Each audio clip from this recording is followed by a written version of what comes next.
নিয়ামতের শুকরিয়া আদায় করতে চাই। তাফসিরে ফি জিলালিল কোরআনে মুফাসসির বলেন তিনটা বিষয় তাকে মানতেই হবে। এক নম্বরে মুখ দিয়ে স্বীকার করা লাগবে যে এটা নিয়ামত। এটা আমরা মানি তো? বলেন বলেন। এটা যা নিয়ামত, অনেকের কাছে তো এটা গজব মনে হয়। কোরআন নিয়ামত হবে মুমিনের কাছে, আর গজব হবে কাফেরের কাছে, মুনাফিকের কাছে। এজন্য ওই জামানায় মুনাফিকরা সব সময় চিন্তায় থাকতো, না জানি কখন আমাদের গোমর ফাঁক হয়ে যায়। কোরআনের আয়াত নাজিল হলে তো আমাদের চরিত্র মানুষ জেনে ফেলবে। আজও বাংলাদেশে বিশ্বাস করেন যারা মুনাফিক, এই মানুষগুলোই কোরআনের অনুষ্ঠানগুলো দেখলেই ভয় পায়, না জানি আমার চরিত্র আবার মানুষ জেনে ফেলে কিনা। এ দুনিয়ায় তিনটা জীব আছে আমরা জানি। এরা রাতের বেলা বের হয়, দিনের আলোতে বের হয় না। পেঁচা, বাদুড় আর চামচিকা। নাম শুনে বোঝা যাচ্ছে চেহারা কেমন হবে।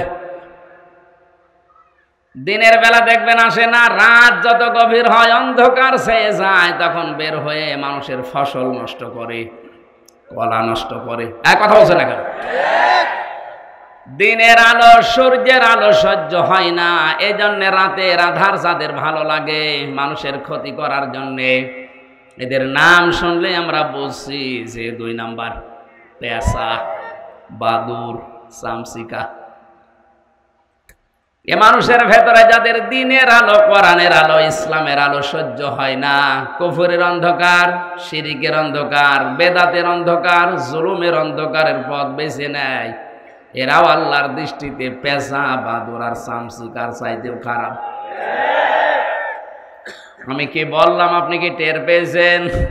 না, আপনার মাথায় মগজ থাকলে টের পাবেন। আপনাকে কোথায় নামিয়ে দিয়েছে আল্লাহ? আল্লাহ পাক বলেন আপনি এ পর্যন্ত নামিয়েছেন না, আরো বেশি নামানো লাগবে। উলাইকা কাল আনআমি বাল হুম আযাল। এই মানুষগুলো চতুষ্পদ জানোয়ার বললেও ভুল হবে, এর চতুষ্পদ জানোয়ারের চাইতেও খারাপ। তাহলে দিনের আলো, ইসলামের আলো, কোরআনের আলো যাদের সহ্য হয় না, এই মানুষগুলোকে পেঁচা, বাদুড়, চামচিকা নাই এরও নিচে নামানো লাগবে। আর আপনার বাস্তবতায় আচরণ, চরিত্র কোন জায়গায় আছে আপনি নিজে টের পাচ্ছেন। আল্লাহ আমাদেরকে কোরআনে কারিমের এই নিয়ামতের শুকরিয়া আদায় যেন মুখ দিয়ে করারও তৌফিক দেন। মুখে উচ্চারণ আমরা সবাই করেছি এটা একটা নিয়ামত। দুই নম্বরে আপনার মনে একটা আনন্দ লাগবে, একটা অনির্বচন সুখ আপনি অনুভব করবেন। শব্দের দিকে খেয়াল করেন, একটা অনির্বচন সুখ আপনি পাবেন। কি এটা? পাখি যখন ছোঁ মারে তখন মুরগির বাচ্চাগুলো পাখার নিচে, এই পালকের নিচে, এই যে নরম সফট কমল এই জায়গায় দাঁড়িয়ে বা বসে একটা কিচির মিচির আওয়াজ দেয়, বাংলাতে ওইটাতে বলা হয় অনির্বচন সুখ বা আনন্দ। কোরআনের কারিমের এই অনুষ্ঠানকে নিয়ামত যদি আপনি মনে করেন, বিশ্বাস করেন আপনার মনের ভেতরে ওরকম একটা সুখ আপনি পাবেন। আপনি পাচ্ছেন তো? না, আরো আপনার কষ্ট হচ্ছে। তিন নম্বরে যে কথাগুলো এখান থেকে ডেলিভারি দেওয়া হবে, এই কথাগুলো আপনার প্র্যাকটিক্যাল লাইফে যেন আপনি আল্লাহর মর্জি মতো মিলাতে পারেন। এই তিনটা শর্ত যারা আদায় করবে তাদের জীবনে এরকম অনুষ্ঠান আল্লাহ আরো দান করবে। ওয়ালাইন কাফারতুম ইন্না আযাবি লাশাদীদ। কোন মানুষ যদি পৃথিবীতে আল্লাহর নিয়ামত পাওয়ার পরে শুকরিয়া আদায় না করে, ওর জীবন থেকে আল্লাহ ওটা কেড়ে নেয় আর আযাবের ভেতরে ফেলে দেয়। বলেন নাউজুবিল্লাহ। এটা যেহেতু আমরা শ্রেষ্ঠ নিয়ামত মনে করি কোরআনকে, বিশ্ব নবী জানিয়েছেন মান ক্বালা বিহি সাদাকা, যারা কোরআন দিয়ে দুনিয়ায় কথা বলবে এরা সত্য কথা বলে। সার্টিফিকেট দিচ্ছেন কে? নবীজি মুহাম্মদুর রাসূলুল্লাহ সার্টিফিকেট দিয়েছে রে, কোরআন দিয়ে যারা কথা বলে এরা সত্য কথা বলে। আপনি বিবেক দিয়ে বলেন, এই বাংলাদেশে কোরআনের কথা কম না বেশি? নেই। কে বলেছে কোরআনের কথা হচ্ছে দেশে? আজ হাজারো আলেমের নাম নিয়ে কোরআনের আয়াত পড়ছে ঠিক, বিকৃত অর্থ করে মানুষকে আরো অন্ধকারের দিকে ঠেলে নিয়ে যাচ্ছে, শিরকের, বেদাতের, কুফুরের। এগুলো টাঙ্গাইলে এলাকায় নাম আসতে পারে, এগুলো ব্রাহ্মণবাড়িয়া, কুমিল্লায় বেশি চলে। আয়াত পড়ছে ঠিক, কিন্তু নিজের মন মতো অর্থ করে মানুষকে আরো গোমরা বানিয়ে দিচ্ছে। আমারই প্রায় 43টা ধরা পড়েছে এই জবানে, এই ব্রেনে। একটা বলছি, যারা আয়াত পড়ে অবতাগু ইলাইহিল ওয়াসিলা, আল্লাহকে পাওয়ার জন্য মাধ্যম লাগবে, আরে মাধ্যম হচ্ছে পীর। এ কথা তাফসিরের কোন জায়গায় লেখা? জিজ্ঞাসা করেন তো। আমি যত তাফসির বাংলাদেশে পড়েছি, ওসিলা শব্দের দুইটা অর্থ বেশি পেয়েছি। এক নাম্বার, ওসিলা মানে জীবনের নেক কাজ। 2 নম্বরে ওসিলা মানে নবীর সম্মান। আপনি পীর সাহেব পেলেন কোথায়? এ জেলার পরে যে মানিকগঞ্জের পরে আর একটা জেলা আছে, আমি নাম নিলাম না, ওই জায়গায় যে একবার আসরের নামাজ আদায় করলাম, আসরের পরে পীর সাহেব, আসরের নামাজ আদায় করার পরে দেখলাম উনি ইমাম সাহেব যিনি, আয়াত পড়ছে ইয়া আইয়ুহাল্লাযীনা আমানুত্তাকুল্লাহা ওয়াবতাগু ইলাইহিল ওয়াসিলা ইলা আখিরি আয়াত। ওহে যারা ঈমানের দাবি করো, আল্লাহকে ভয় করো, আর আল্লাহ পর্যন্ত পৌঁছাতে হলে একটা মাধ্যম তালাশ করো, আর এই মাধ্যম হচ্ছে এই জায়গার এই বাবা, খাজা বাবা। যারা সাধারণ মানুষ সামনে বসে আছে, ওরা মনে করছে আয়াত মনে হয় যা বলছে এইটাই আছে, বলছে সুবহানাল্লাহ। এখানে সুবহানাল্লাহ কিসের? ওসিলা শব্দের ব্যাখ্যা তাফসিরে আছে, জীবনের নেক কাজ দিয়ে যদি কেউ দোয়া করে, আল্লাহ জীবনে আমি এই কাজ তোমার ভয়ে করেছিলাম, যদি তুমি আজকে পারো আমার ওই নেক কাজের ওসিলায় বিপদ থেকে বাঁচাও, তাহলে ওই দোয়া কবুল হওয়ার সম্ভাবনা 100%। এক কথা বলছেন।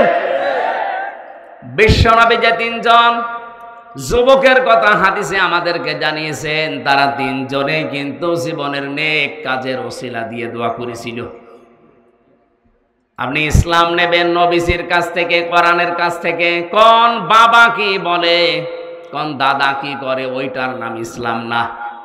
ওরা তো ওদের দরবার টিকাতে গিয়ে ইসলামের নামে এগুলো বানিয়েছে।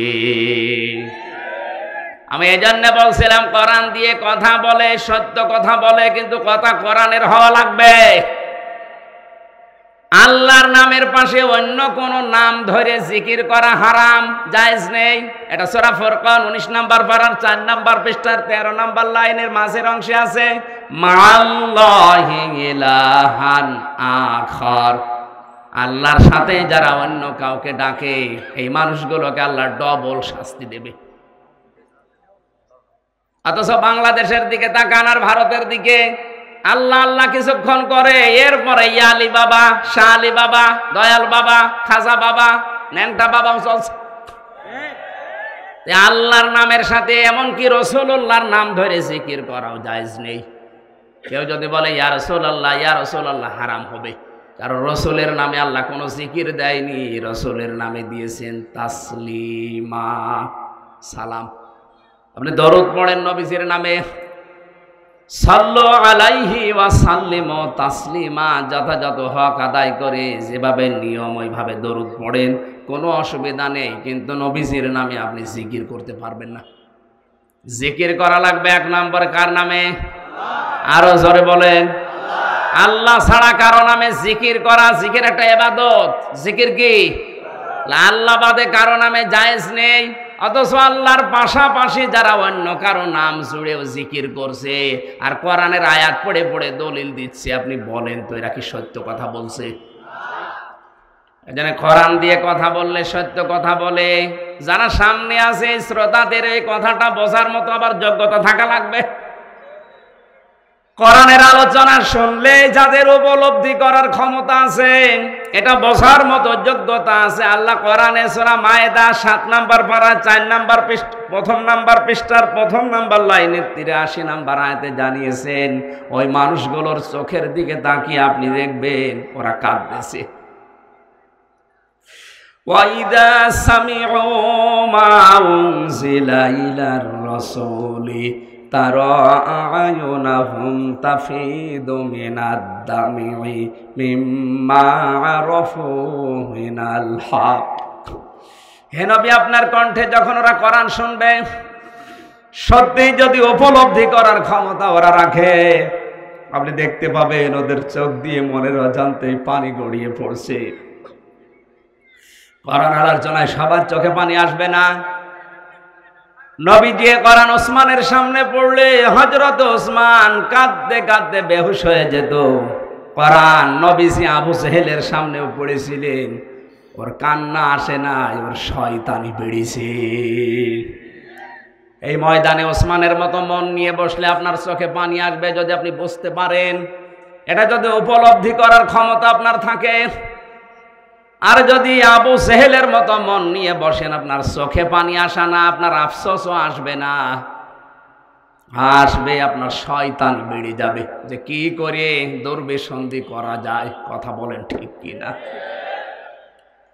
আমরা কি আবু বকরের মতো মন নিয়ে বসবো না আবু জেহেলের মতো? বলেন বলেন। সাফ করে একটা কথা কান খাড়া করে শোনেন, দুনিয়াতে যদি কোরআন শরীফ কাউকে ভালো বানাতে না পারে, হেদায়েত দিতে না পারে, বুঝবেন ওই লোকটাকে আল্লাহ জাহান্নামে দেবে, এই জন্যই বানিয়েছে। এটা তো আমি বানালাম নাকি? যে আয়াত পড়েছি আজকে সূরা বাকারার পরের আয়াতে এই শব্দটা আছে, শাহরু রমাদান আল্লাযী উনজিলা ফীহিল কুরআন হুদাল লিন-নাসি ওয়া বায়্যিনাতিম মিনাল হুদা ওয়াল ফুরকান। এই সেই কোরআন রমজান মাস, যে মাসে আল্লাহ কোরআন নাযিল করেছেন হুদাল লিন-নাস, মানুষকে পথ দেখাতে। তাহলে কোরআন নাযিল করেছেন আল্লাহ গরু ছাগলকে পথ দেখাতে? কাকে? বলেন বলেন। আপনি যদি মানুষ দাবি করেন আর কোরআনের কাছ থেকে হেদায়েত না পান, এই আয়াত অনুযায়ী আপনি মানুষ না। স্পষ্ট দলিল আর প্রমাণের ভেতরে দেওয়া আছে। শেষের শব্দ ওয়াল ফুরকান, এটা সত্য আর মিথ্যা পার্থক্য করে মানুষকে দেখায়। ও টাঙ্গাইলবাসী, রমজান আমাদের সামনে মাত্র একদিন, অথচ নবী রমজান মাস পাওয়ার জন্য 6 মাস আগে থেকে প্রস্তুতি নিতেন, আর আমাদের কয়েক ঘন্টা পরে শুরু হয়ে যাবে। এটা কিছুক্ষণ পরে, হয়তো আধা ঘন্টা পরে চাঁদ উঠলে আপনি রমজান শুরু হয়ে গেছে।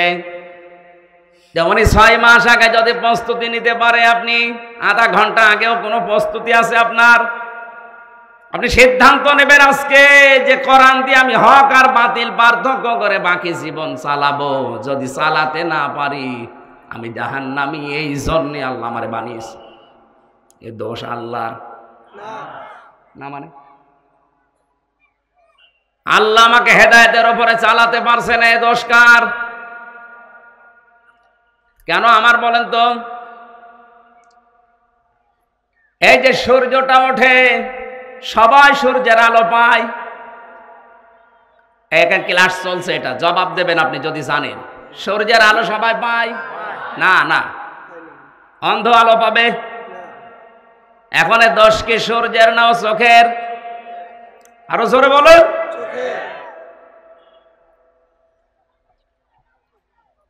এই পৃথিবীতে একটা খাবার আছে যেটাকে বলা হয় আদর্শ খাবার। আমরা বাংলাদেশে দুধ বা মিল্ক বলে জানি, milk is an ideal food. অথচ এটা তো খাবার না, এটা তরল। এটা আইডিয়াল ড্রিঙ্ক হওয়ার কথা ছিল। বিজ্ঞান 12,500 খাবারের উপরে গবেষণা চালিয়েছে। কোন খাবার এই দুনিয়াতে নেই যে খাবার খেলে আপনার পিপাসা মিটে যাবে, নেই। খাবার খেলে ক্ষুধা মিটবে, পিপাসা মেটার জন্য পানি খাওয়া লাগবে। এক কথা বুঝতেছেন? পৃথিবীতে কেউ যদি পানি পান করে পিপাসা মিটবে, কিন্তু ক্ষুধা মিটবে না। একটাই মাত্র খাবার আল্লাহ বানিয়েছে যেটা খেলে ক্ষুধাও মিটে যায়, পিপাসাও মিটে যায়, তার নাম দুধ। এই জন্য বিজ্ঞানের নাম আইডিয়াল ড্রিঙ্ক দেয়নি, আইডিয়াল ফুড। আপনি যদি পরীক্ষার খাতায় milk is an ideal drink লেখেন, 0 পাবেন। অথচ ওটা তো ড্রিঙ্কে তরল আছে, ওটা তো পানি জাতীয় খাবারই। যতক্ষণ মাখন না হবে, ঘি না হবে, জমাট না বাঁধবে, দই না হবে, ততক্ষণ তো ফুড বলা ঠিক না। বিজ্ঞানী কথা বলে ভুল করেনি, কারণ গবেষণায় ধরা পড়েছে এর ভেতরে খাবারও আছে, পিপাসার চাহিদাও মিটবে। বলেন সুবহানাল্লাহ। এখন আমার প্রশ্ন, দুধ কি সবার জন্য ভালো? আমাশার রোগে কেউ যদি দুধ দেয়, সুবহানাল্লাহ না নাউজুবিল্লাহ? সারা দিন বসে থাকা লাগবে টয়লেটে, কথা বলে না কেন? শেষে আবার বালিশ খাতা নিয়ে এসে টয়লেটে ঘুমানো লাগতে পারে। এখন এর দোষ কি দুধের না ওর পেটের? কোরআন আল্লাহ নাযিল করেছেন হেদায়েত দেওয়ার জন্য। আপনি হেদায়েত নিতে পারেননি, এ দোষ কোরআনের না, এ দোষ আপনার কপালের। এজন্য আপনি মন তৈরি করেন আগে। সামনে রমজান মাস, কোরআন নাযিলের মাস। হক আমি আর বাতিল আমি পার্থক্য করবই ইনশাআল্লাহ। এই যে নরসিংদীর গিরিশচন্দ্র সেন, বেটা হিন্দু মানুষ, কোরআন পড়েছিল, বুঝেছিল, লিখেছিল, কিন্তু হেদায়েত পায়নি। ও কিন্তু আমাদের চাইতে কোরআন পড়তো বেশি, বুঝতো বেশি, লিখতো বেশি, ও তাফসির পর্যন্ত লিখেছে। এখানে সভাপতি সাহেব আলেম মানুষ, উনি সহ যত বড় বড় শিক্ষিত মানুষ বসে আছে, একজনকে বলতে বলেন তো বুকে হাত দিয়ে যে কোরআনের প্রতিটি শব্দের অর্থ আমার জানা আছে, বলতে বলেন। কেউ পারবে না। ওই পুলিশগুলোকে জিজ্ঞাসা করেন তো পারে কিনা।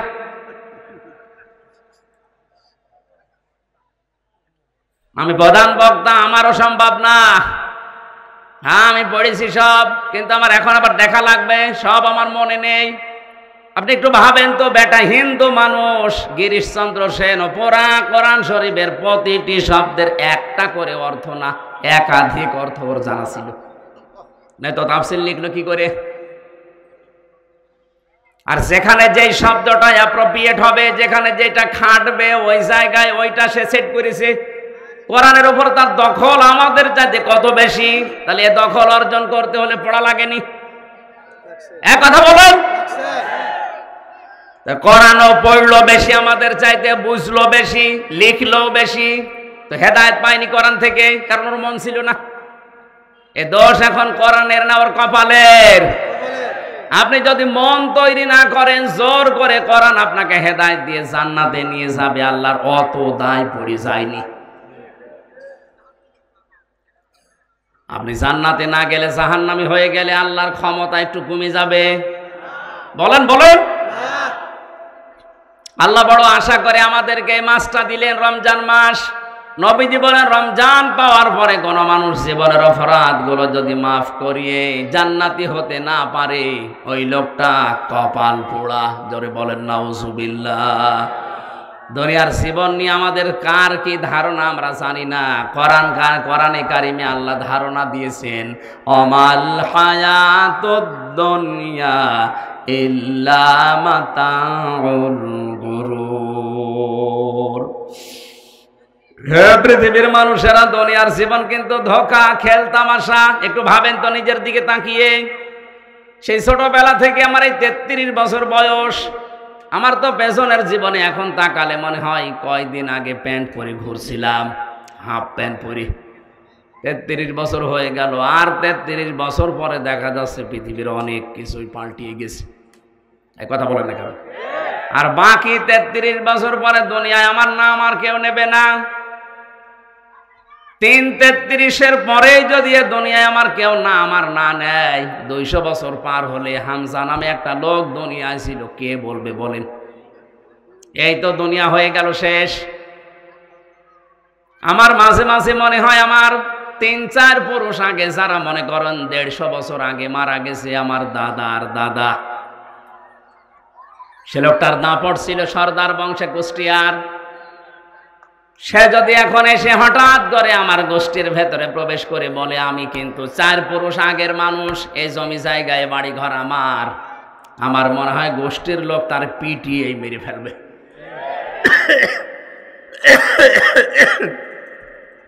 শুধু ওই লোকটাকেই মারবে। আমিও যদি 200 বছর পরে আমার এই যে বাড়ি কুষ্টিয়ায় আমি বানিয়েছি, ওখানে যে যদি আমার পরবর্তী প্রজন্ম যারা ৩-৪ পুরুষ পরে আসবে, এদেরকে যদি বলি এটা আমি বানিয়েছিলাম, এর আসল মালিক আমি, তোমরা এখন আমাকে জায়গা দাও, আমারে ওরা পিটিয়ে বের করে দেবে। পিটিয়ে বের করে দেবে না, মেরে ফেলবে, কারণ ও জানে যে পিটিয়ে বের করে দেবে, আদালতে গেলে সমস্যা। বলেন তো দুনিয়ার জীবনটা কিভাবে আল্লাহ সাজিয়েছেন? এইটাই জীবন। মানুষের জীবন তো সফল আল্লাহর দৃষ্টিতে ওইটা। বেশি দিন বেঁচে থাকবে মানুষ না, বেশি দিন ক্ষমতায় থাকবে, বেশি টাকা পয়সার মালিক হবে না। ফামাগে সুহসিহা আনিন নার ওয়া উদখিলাল জান্নাতা ফাকাদ ফাজ। কোন মানুষকে যদি আমি আল্লাহ জাহান্নামের কাছ থেকে আস্তে আস্তে মাইনাস করে জান্নাতের কাজের দিকে আস্তে আস্তে এগিয়ে দেই, ওই লোকটার জীবন সফল। আজে রোজা রাখতো না, এখন রাখা আরম্ভ করেছে। আগে পর্দায় চলতো না, এখন পর্দা করা আরম্ভ করেছে। এখন খাওয়া বাদ দিয়ে আস্তে আস্তে চলতেছে ভালো পথে। বুঝবেন ওই লোকটাকে আল্লাহ জাহান্নামের থেকে আস্তে আস্তে দূরে সরিয়ে জান্নাতের দিকে এগিয়ে দিচ্ছে। আল্লাহর দৃষ্টিতে ওর জীবন সফল। আপনি আমি ওরকম হতে পেরেছি আজও না। দুনিয়া এখন আমাদের আঁকড়িয়ে আছে। আলহাকুমুত তাকাসুরু হাত্তা যুরতুমুল মাকাবির। বেশি বেশি পাওয়ার জন্য মানুষ মহাবন্ধ হয়ে গেছে। এ ঘর কাটবে না ততদিন যতদিন ও মাটির নিচে না যাবে। আল্লাহ ওই নিচে যাওয়ার আগেই দুনিয়ার জীবনকে বোঝার তৌফিক আমাদের দাও, বলেন আমিন। নবীজির হাদিসের প্রথম পয়েন্ট ছিল মান ক্বালা বিহি সাদাকা। যারা কথা বলে কোরআন দিয়ে, এরা সত্য কথা বলে। আমি তো সত্য কথা বলবো বলে এসেছি, আপনাদের দায়িত্বে সত্যটা বোঝা। এখন আপনি বুঝতে হলে আপনার যোগ্যতা লাগবে। এক কথা বলেন। এই জন্য দুনিয়াতে আল্লাহ ফরজ কিন্তু নামাজ, রোজা, হজ, যাকাত দেয়নি। সর্বপ্রথম ফরজ দিয়েছেন ইকরা, পড়ো।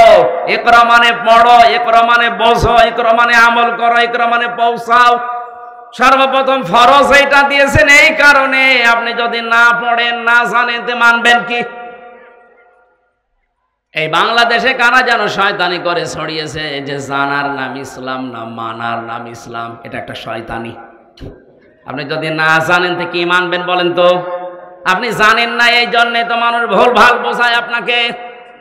এই কারণে আপনাকে দিয়ে শিরিক করাতে পারে, এই কারণে আপনাকে দিয়ে বেদাত করাতে পারে। কথা বলেন ঠিক কিনা? হ্যাঁ, এখানে একটা মাসলা শোনেন। ইসলামের কোন বিধান আপনি জানেন কিন্তু মানেন না। এদিকে তাকান। ইসলামের কোন বিধান আপনি জানেন কিন্তু মানেন না, আপনার একটা গুনাহ হবে। কারণ জানার ফরজ আদায় হয়েছে, মানার ফরজ আদায় হয়নি। গুনাহ হবে কয়টা? আরো জোরে বলেন, বলেন। আর আপনি জানেনও না, মানেনও না, আপনার ডবল গুনাহ হবে। আপনি জানেন না কেন? আপনি জানেন না, এটা আপনার অপরাধ। আর অপরাধ করলে কি হয়? শাস্তি। এই কথা বলুন। বলে আমি জানি না তাই মানি না, আর জানলে মানা লাগবে, এই জন্য আমি জানিও না। ওরে শয়তান, জানো না, এটা তোমার অপরাধ। দুনিয়ায় কেউ মায়ের পেটে জেনে আসে নাই, দুনিয়ায় আসার পরে জেনেছে। কথা বলেন ঠিক কিনা? এ লোকটা যদি জানতে পারে তো তোমার কি হয়েছে? তোমাকে জানা লাগবে। এই জন্য সর্বপ্রথম আল্লাহ বলেছেন ইকরা, পড়ো। কি করো? আরো জোরে, আরো জোরে। হ্যাঁ, এখানে আর একটা মাসলা আছে, আলেম আছে যেহেতু আমি এই জন্য বলছি। জিবরাইল যখন এই শব্দ নিয়ে নবীজির কাছে এসেছিলেন, হে নবী আপনি বলেন ইকরা, 3 বার বলার পরও নবীজি পড়েন নাই, তাহলে আল্লাহর নবী পড়াশোনার বিরুদ্ধে ছিলেন না? মানে 3 বার তিনি বললেন মা নবী কারি, আমি পড়তে পারি না, পড়বো না, পড়তে জানি না। জিবরাইল 4th বার যখন বুকে চাপ দিয়ে বলেছেন ইকরা বিসমি রাব্বিকাল্লাযী খালাক, হে নবী পড়েন আপনার রবের নামে যিনি আপনাকে বানিয়েছে। বিশ্ব নবী এবার জিবরাইলের সাথে মিলে 5টা আয়াত পর পর পড়েছিলেন। এই হাদিসকে আমি বানালাম। বলেন, বলেন, কি বুঝলেন হাদিস থেকে? নবীজি জানাতে চেয়েছেন, ও জিবরাইল বারবার আমাকে ইকরা ইকরা করো, পড়ো পড়ো। আমি কি পড়বো? তুমি যখনই বলেছো বিস্মি রব্বিকা, রবের নামে পড়ো, তখন আমি পড়া আরম্ভ করেছি। তামাম দুনিয়ায় আমার উম্মতদেরকে আমি আজকে থেকে শিক্ষা দিলাম, পড়তে বললেই পড়া যাবে না, পড়ার আগে দেখা লাগবে ওটা রবের নামে পড়া কিনা। রবের নামে পড়া এখন আছে আমাদের? বলেন বলেন। আরে ভাই, পড়লেই মানুষ মানুষ হয় না। এই চোখে দেখেছি শিক্ষক অজু করছে, 5.5 বছর 6 বছরের ছাত্র পায়ে পানি ঢেলে দিচ্ছে। আমি এই চোখে এইটাও দেখেছি, বিশ্ববিদ্যালয়ে ক্লাস চলছে, মাস্টার্সে ছাত্র জুতা দিয়ে পিটাচ্ছে শিক্ষককে, বলে শালা তোরে মেরেই ফেলবো। এই যে কোরআন আমার সামনে একটা কথাও বানানো না, দুইটাই আমি দেখেছি। আরে ভাই, ছাত্র তো ওইটাও এইটাও, এটা কেবল কোরআনের স্পর্শ পেয়েছে কয়েকদিন, এ মানুষ হচ্ছে। আর ওইটা মাস্টার্স শেষ করার পরে কোরআন পায়নি, ওটা জানোয়ার হয়ে গেছে। পড়তে বললেই পড়া যাবে, কার নামে পড়া লাগবে? সিলেবাসের দিকে তাকান, আল্লাহর নামে পড়া আছে। এটা বললে আপনার কাছে রাজনীতি মনে হয়, 10 বছর পরে কি হবে আপনি টের পাচ্ছেন। বৃদ্ধাশ্রম এখন জেলায় জেলায় আছে, তখন থানায় থানায় বানানো লাগবে। আজ 3-4 দিন একটা ভিডিও ঘুরছে যে 4 ছেলে 2 মেয়ে, বাবা মা মারা গেছে আজ 10 বছর আগে, এরা সবাই মিলে বাবার নামের জমিগুলো সব নিজেদের নামে লিখে বাবাকে রাস্তায় ছেড়ে দেওয়ার সিদ্ধান্ত নিয়েছে। না না, নাউজুবিল্লাহ বললেন কেন? এ দোষ শুধু এই ছেলে মেয়েদের নাও, দোষ ওরও আছে। আল্লাহর পরে যে মা বাবার স্থান, এই শিক্ষায় তো এই বাবা ওই 6 জনকে দেয়নি। কথা বলেন না কেন? তোরে বৃদ্ধাশ্রমে দেবে না, রাস্তায় ছেড়ে দেবে না, করবে কি? এই জন্য পড়তে হলে আমাদের পরবর্তী প্রজন্মকে যদি মানুষের মতো মানুষ তৈরি করে রেখে যেতে চান, কোরআন বিবর্জিত শিক্ষা ব্যবস্থা দিলে ওটা আসলেই বানরের বাচ্চা, শকুরের বাচ্চা হবে। পড়া দিয়েছে শরীফ শরীফা পড়ো, কি করবো এটা পড়ে আমি? সকালবেলা যদিও বলে আমি শরীফ, বিকালে বলছে না আমার শরীফা শরীফা লাগছে। আপনি থাকেন এইভাবে, কিছু বলতাম না, কিন্তু আপনার দুর্বিসন্ধি তো আলাদা। এই ট্রান্সজেন্ডারের নাম নিয়ে এইটা করে মানুষকে ধোঁকা দিয়ে বোকা বানিয়ে যদি বলেন যে আমার তো শরীফা মনে হচ্ছে, তাহলে আপনি শেষে বলবেন তাহলে আমার এই মহিলা হোস্টেলে সিট দাও, কারণ আমি তো এখন আর শরীফ নেই, আমি কি? বলেন বলেন। মহিলা হোস্টেলে আপনার মেয়ে আছে, আপনার বোন আছে, আপনার ফুফু আছে, কথা বলে না কেন? ও যতই শরীফা দাবি করুক, মাল কি? শরীফ। মাল কি? বলেন তো, শরীফ যদি আপনার মেয়ের কাছে, আপনার বোনের কাছে থাকে, ও ঠিক থাকবে? সেদিন এক লোক প্রশ্ন করছে, হুজুর যুবক যুবতী এক বিছানায় ঘুমানো জায়েজ আছে কিনা? জায়েজ আছে, কিন্তু তো ঘুমাবে না। ঘুমাবে? আপনি শরীফ থেকে শরীফা হয়ে থাকলে তো মেনে নিতাম, কিন্তু আপনি তো থাকবেন না। আপনার তো দুর্বিসন্ধি আলাদা। সমকামিতা চালু করার জন্য আপনি এগুলো দুর্বিসন্ধি করে ঢোকাতে চান। আগামী প্রজন্ম শেষ পর্যন্ত আমার মেয়ে আমার বোন, আমার ফুফু না, আপনার মেয়ে আপনার বোন আপনার ফুফু, পেটে যার সন্তান নিয়ে ঘুরবে, কিছু বলতে পারবেন না। এটা শুধু আমার একার দায়িত্ব না, আমাদের সবার বাঁচা লাগবে। এখানে পড়তে হলে কার নামে পড়া লাগবে? আল্লাহর নামে পড়া। এরকম ভেজাল আছে? নেই। আল্লাহর নামে যারা পড়েছিল আপনি তাকান তাদের দিকে। খলিফাতুল মুসলিমিন হযরত ওমর 0 থেকে হিরো বানিয়ে দিয়েছে আল্লাহ। পড়েছিল মাত্র 2টা সাবজেক্ট, এ কোরআন আর নবীর হাদিস। এই 2টা সাবজেক্টে এমন মানুষ হয়েছে কিয়ামত পর্যন্ত ওমর দুনিয়া কেউ বানাতে পারবে না। তারা তো মানুষই ছিল। এই জন্য আমাদেরও উচিত কথা বললে, যারা কোরআন দিয়ে কথা বলে, কথাগুলো বোঝার মতো যোগ্যতা আমাদের অর্জন করা দরকার। তাহলে ভুল ভাল কথা বলে এই নাগরপুর থেকে কেউ আর যেতে পারবে না। আজকের এই ময়দানে সিদ্ধান্ত নেওয়া লাগবে, যারা এই টাঙ্গাইলে আসবে আগে বলবেন কোরআন হাতে নেন। শব্দের ব্যাখ্যা এক একটা অর্থে তাফসিরের আকারে আমাদেরকে এখানে তাফসিরুল কোরআন মাহফিল লিখা, এইভাবে করে করে বলেন কোন বাবা কি করেছে ওইটা আমরা শোনার জন্য আসি নাই। হ্যাঁ বলতে পারবেন? তাহলে শিরিক বেদাত এই জেলায় আর কেউ ছড়াতে পারবে না। আমান আমিলা বিহি উজিরা, যারা কোরআন দিয়ে আমল করে এদের পুরস্কার আল্লাহ নিজে দেয়। কোরআনের আমল আছে পুরা কোরআন শরীফে আল্লাহ দিয়েছেন 500। কত বলেন বলেন? কালকে থেকে একটা আরম্ভ হবে। এই যেটা পড়েছিলাম, ইয়া আইয়ুহাল্লাযীনা আমানু কুতিবা আলাইকুমুস সিয়াম, ওহে যারা ঈমানের দাবি করো তোমাদের উপর আমি লিখে দিলাম সিয়ামকে। কি করলাম? আমি ফরজ করে দিলাম। এ কথা এখানে আল্লাহ দেয়নি, কুতিবা লিখে সই স্বাক্ষর করে দিলাম। এ মাহফিলের সভাপতি যিনি আছেন, প্রধান অতিথি শিল্পপতি, উনি যদি এত বড় টাকাওয়ালা মানুষও যদি বলে এই জমিটা মসজিদের নামে আমি দিয়ে দিলাম, এ কথার কোনো দাম আছে? নেই। যদি এটা সই স্বাক্ষর করে দলিল করে স্টাম্প করে মসজিদ কমিটিকে দেয়, জমির দাম আছে না নেই? যত বিধান আল্লাহ পাক জিবরাইলকে দিয়ে দুনিয়ায় পাঠালেন, আর রোজার মতো নামাজের মতো গুরুত্বপূর্ণ বিধান আমার আল্লাহ আরশে নিয়ে বিশ্ব নবীকে নিজে উপহার দিলেন।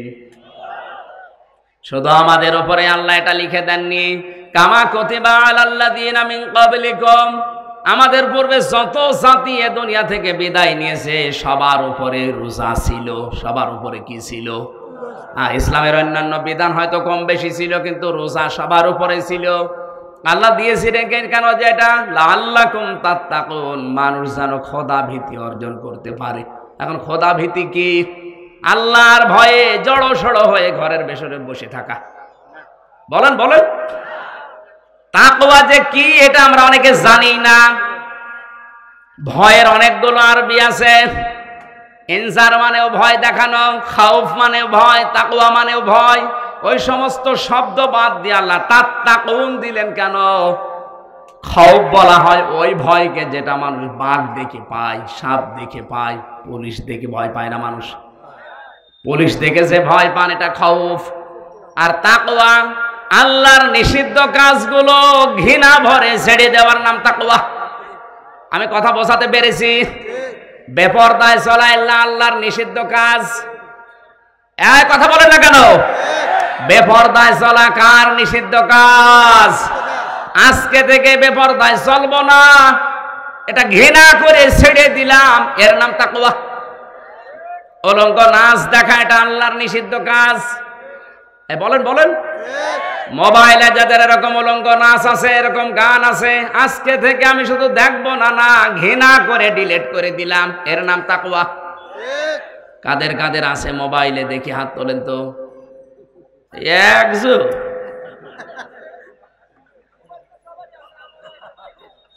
না না, আমি তো এটা বোঝাতে চাই। আমি বলতে চেয়েছি যাদের মোবাইল এরকম ওলট পালট জিনিস আছে, এই মুহূর্তে ডিলিট করবেন। খালি ওয়াজ শুনতে আসে না, এক্ষণে ডিলিট করেন। আর এই রমজানে সিদ্ধান্ত নেবেন, জীবনে যতদিন বেঁচে আছি শয়তান যতই ধোঁকা দিক, যৌবনের তাড়নায় পড়ে হলেও আমি এই হারাম কাজে আর যাব না। যদি ঘৃণা করে আপনি আজকে ছেড়ে দিতে পারেন, একটা অনির্বচন শোক আপনি পাবেন। ছাড়বেন কারা কারা? হাত তোলেন তো। হাত তোলার দরকার নেই, আপনাদের এই চরিত্র কিরকম আমার বোঝা হয়ে গেছে। দাঁড়িয়ালা মানুষ 80-90 বছর বয়সও যদি হাত তোলে যে আমি ডিলিট করে দেব ওর মোবাইল দেখি। দাদা দেখি মোবাইল দেখি। পরিমনের নায়িকা নাকি মাহিয়া মাহি কি আছে দেখি, দেখে নিয়ে আসেন। আসেন এদিকে আসেন, আপনার মোবাইল দেখে তারপর বাস শুরু করছে। মোবাইলের আপনার হাত তোলা দরকার কি? মোবাইল যাদের আছে তারা হাত ধরবে।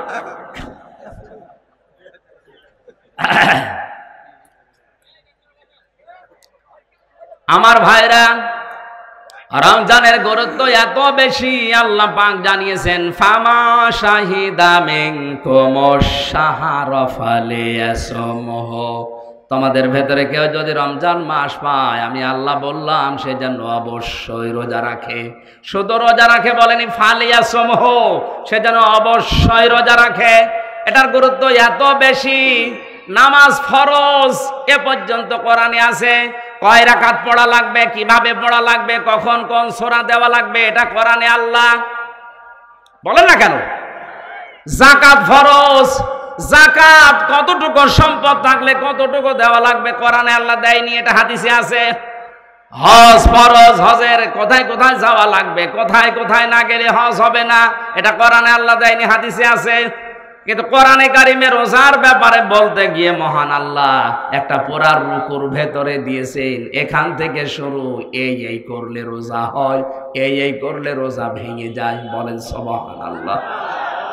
এই জন্য গুরুত্বপূর্ণ এবার দানটার সামনে আজকে থেকে যেহেতু শুরু হবে, জীবন চলে যাওয়ার উপক্রম না হলে আপনি এটা ছাড়বেন না, সংশোধন হয়ে যাবেন আজকের থেকে। যেহেতু তাকওয়াবান করার জন্য রোজা আমাদের কাছে এসেছে, আল্লাহ আমাদেরকে তাকওয়া অর্জন করার তৌফিক দিন, বলেন আমিন।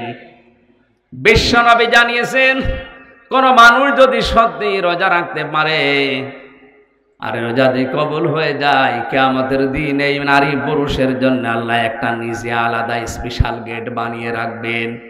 এখানে যতগুলো গেট আছে মনে করেন যে কোনো গেট দিয়ে আপনি ঢুকতে পারেন। এই যে একটা মাত্র গেট আছে, এখান থেকে সবাইকে ঢুকতে দিচ্ছে না, মাত্র কয়েকজনকে এখান থেকে ঢোকার পারমিশন দিয়েছে। কিয়ামতে জান্নাতে যাওয়ার জন্যে কত গেট থাকবে? একটা গেট দিয়ে শুধুমাত্র রোজাদারকে আল্লাহ যাওয়ার জন্য পারমিশন দেবেন, তার নাম রায়্যান। এই মাসে রোজা রেখে এই দরজা দিয়ে প্রবেশ করার যোগ্যতা যেন অর্জন করতে পারি, বলেন আমিন। এ মাসে একটা নফল করলে অন্য মাসে ৭০টা নফল করার সওয়াব হয়। এ মাসে একটা ফরজ আদায় করলে অন্য মাসে ৭০টা ফরজ আদায় করার সওয়াব হয়। এত কিছু যার ওসিলায়, সেই মোল্লার নাম এ কোরআন। যার ওসিলায় সিন্নি খাইলেন, মোল্লা চিনলেন না, সেই মোল্লার নাম কি? বলেন বলেন। ১০০০ বরযাত্রী গিয়েছে, বর যায়নি, মেয়ের বাবা খেতে দেবে। কোরআনে কারিমের জন্য এত কিছু। রোজার যত ফজিলত বলেন, যত মর্যাদা বলেন, যত দাম বলেন, যত কিছু রোজার সব এই কোরআনের জন্যে। আল্লাহ পাক কোরআন যদি রমজান মাসে না দিয়ে রজব মাসে দিত, রজবের দাম বেড়ে যেত। এই কথা বলছেন? যার জন্য দাম বেড়েছে, এইটার কাছে যদি আমরা ফিরে আসতে না পারি, এর সাথে যদি সম্পর্ক বাড়াতে না পারি, যে আয়াত আমি দ্বিতীয় রাকাতে পড়েছিলাম, দ্বিতীয়বার যেটা পড়েছি, আমিনহুম মাইয়াকুলু রব্বানা আতিনা ফিদ দুনিয়া হাসানা ওয়া ফিল আখিরাতি হাসানা ওয়া কিনা আযাবান নার। কাবা শরীফে গিয়ে দেখলাম রুকনে আমিনে থেকে হজরে আসওয়াদ, এই জায়গাটা পার হওয়ার সময় লক্ষ লক্ষ হাজিরা এই আয়াতটা পড়ছে। তখন বুঝি নাই, বাংলাদেশে এসে আয়াতগুলো তাফসিরের সাথে মিলিয়ে দেখি আল্লাহ দুনিয়া আখিরাত সব এই ফিদ দুনিয়া হাসানার ভেতরে দিয়ে রেখেছে। আমরা আজকে রমজানের প্রথম তারিখে ফিদ দুনিয়া হাসানা বলে মোনাজাত করে শেষ করে দেব না। ফিদ দুনিয়া হাসানা আসলে কি, আমরা পেয়েছি না পাবো, এটা আজকে দেখে তারপরে বাড়ি যাবেন। মাগরিব নামাজ এখানে পড়ে যাবেন। কারা কারা হাত তোলেন তো? আন্দাজে হাত তুলবে না, চলে গেলে আপনি মুনাফিক হয়ে যাবেন। হাত নামান তাড়াতাড়ি। হ্যাঁ তোলেন তোলেন, আমি থাকবো ইনশাল্লাহ। তোলেন, হাত তোলেন। আমি তো মুসাফির, আমি মাগরিব পড়াতে পারবো, অসুবিধা নেই। মাগরিব আমি পড়াবো। হাত তোলেন তোলেন। দেখেন তো হাত তোলেনি কে? ও যে ওই লোক হাত নেই মনে হয় ওর। তোলেন, সাদা গেঞ্জি তোলেন। আমি এই আয়াতটা শেষ করব।